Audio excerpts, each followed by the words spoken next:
Diduga masih sayang, Dr. Kori ingin cabut laporan terhadap suaminya. Penggalangan dana dibatalkan. Dr. Kori Ulfia Ramayanti atau Dr. Kori berencana mencabut laporan terhadap suaminya Willy Sulistyo. Dr. Kori sebelumnya melaporkan suaminya ke polisi kasus kekerasan dalam rumah tangga. Dr. Kori telah menikah 12 tahun dengan Willy. Pernikahan keduanya berjalan mulus hanya 3 tahun pertama. 9 tahun selanjutnya, Dr. Kori menjadi korban KDRT. Polisi telah menetapkan Willy sebagai tersangka. Kasat Reskrim Polres Bogor AKP Teguh Kumara membenarkan terkait adanya kabar rencana pencabutan laporan polisi ini.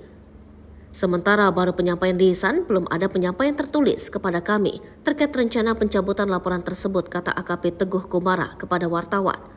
Menurut Teguh, Dr. Kori mengaku masih sayang kepada suaminya itu. Yang kami tahu, memang yang kami lihat dan kami komunikasikan dengan Dr. Kori, kemarin terjadi kekerasan itu memang karena dipicu emosi yang memuncak, kata AKP Teguh Kumara. Meski begitu, kasus KDRT yang menimpa korban Dr. Kori ini sementara ini masih berjalan. Antara tersangka Willy dan Dr. Kori pun, kata Teguh, sementara ini masih belum dipertemukan. Saat ini masih bergulirnya, jadi asumsi kami perkara ini masih lanjut karena masih belum ada pencabutan secara tertulis, ungkap AKP Teguh Kumara. Akibat niatan ini, Dr. Kori dipastikan batal menerima sumbangan dana dari netizen. Padahal sebelumnya Jenny Yusuf tengah mengupayakan penggalangan dana untuk Dr. Kori lewat kitabisa.com.